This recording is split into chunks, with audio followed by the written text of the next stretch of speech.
semuanya, jadi kita dari kelompok 2 yang beranggotakan 4 orang. Di sini Faiz Purbamuriski dan saya sendiri Maulina Zanafisa. Saya Sirilos Raimas. Saya Susanuta Saraswati. Kita di sini ingin membuat video singkat mengenai rute gerilya Jenderal Sudirman yang ada di Gunung Kidul. Sebelumnya,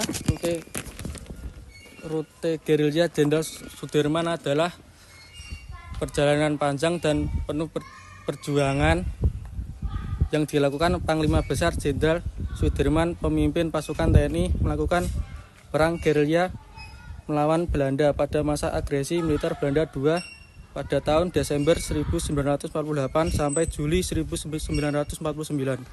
Setelah Belanda melancarkan agresi militer kedua dan menduduki Yogyakarta pada 19 Desember 1948, Jenderal Sudirman memimpin perang gerilya walau sedang paru-paru sakit. Rutenya melewati banyak daerah di Jawa Tengah dan DIY, termasuk Gunung Kidul sebagai salah satu titik singgah yang penting. Nah, total perjalanan gerilya Jenderal Sudirman berlangsung sekitar 7 bulan, dari 19 Desember 1948 saat keluar dari Yogyakarta hingga Juli 1949 saat kembali lagi setelah Belanda mengakui keberadaan TNI. Kalau dihitung perkiraan jarak, beliau dan pasukannya menempuh lebih dari 1.000 km melewati jalur berliku di pegunungan, hutan, dan desa terpencil.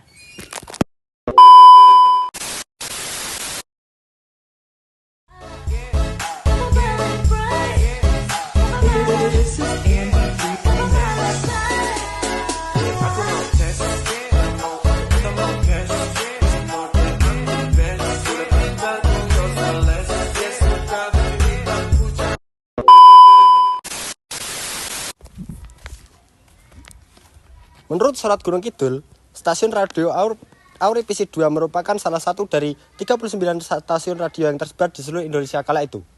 Stasiun radio Auripisi 2 dibangun oleh Marskal Madya TNI Budi Harjo pada tahun 1948 di salah satu rumah milik seorang petani yaitu Pawiro Sentomo di Padukuhan Bandaran, Kelurahan Bandaran, Kapanewon Playen.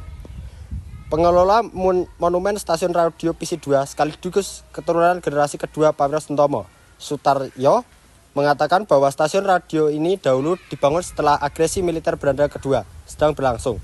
Pada waktu itu, pendirian stasiun radio harus dilakukan secara sembunyi-sembunyi agar tidak terlacak oleh tentara Belanda. Keluarga Pawiro Sentomo ikut membantu perjuangan RI dalam mengamankan peralatan radio agar tidak diketahui oleh musuh. Rumah milik Pawiro Sentomo yang berada di tengah-tengah hutan dan semak belukar tidak berhasil ditemukan oleh pasukan puluhan tentara Belanda yang terus berpatroli di daerah tersebut. Pada awalnya, stasiun radio PHB Auri PC2 ditempatkan di wilayah Bendung, dekat dengan Pangkalan Udara Gading.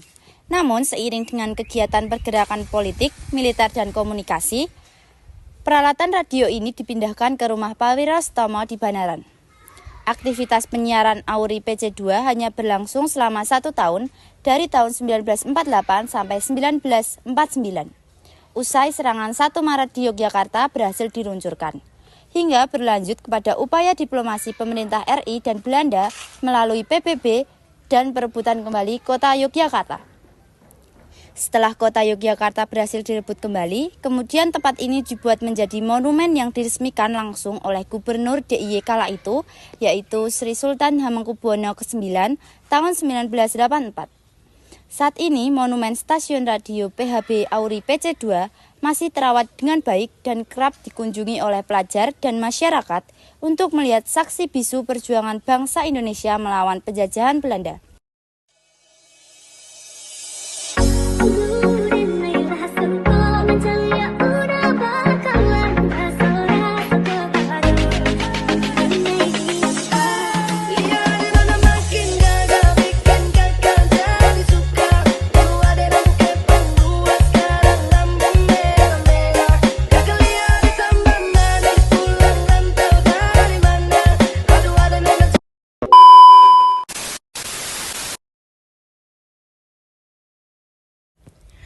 Menurut informasi yang kami dapatkan dari web Dinas Kebudayaan Kunda Kebudayaan Gunung Kidul, kediaman dari Mbok Sayuk Marto Pawiro yang dipilihkan oleh Sartono yang merupakan anggota Komando Under Distrik Militer.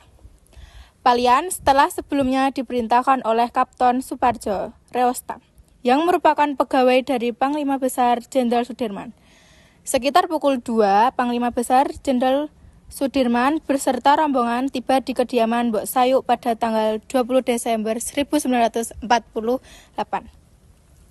Panglima Besar Jenderal Sudirman datang bersama dengan pengawal dan juga dokter pribadi yang bernama Dr. Suwanto. Kemudian berada di ruang tengah rumah Mbok Sayuk yang berbentuk limasan Jawa dengan menghadap ke selatan. Ketika berada di rumah Mbok Sayuk, Panglima Besar Jenderal Sudirman dijamu dengan makanan dan minuman seadanya, dan kemudian dihidangkan telur rebus untuk dibawa bergerilya yang menurut penuturan anak dari Mbok Sayuk yakni Mbok Samiem. Saat merebus telur tersebut tidak boleh ditinggalkan dan harus sampai benar-benar matang. Kemudian setelah beristirahat beberapa saat, sekitar pukul 4 dini hari yang ditandai dengan jago kluruk atau ayam berkokok, yakni tanggal 21 Desember 1948, Panglima Besar Jenderal Sudirman bergegas melanjutkan perjalanan untuk melaksanakan gerilya menuju Kapanewon Pelayan dengan dikawal dengan Sartono sampai batas teritori Palian.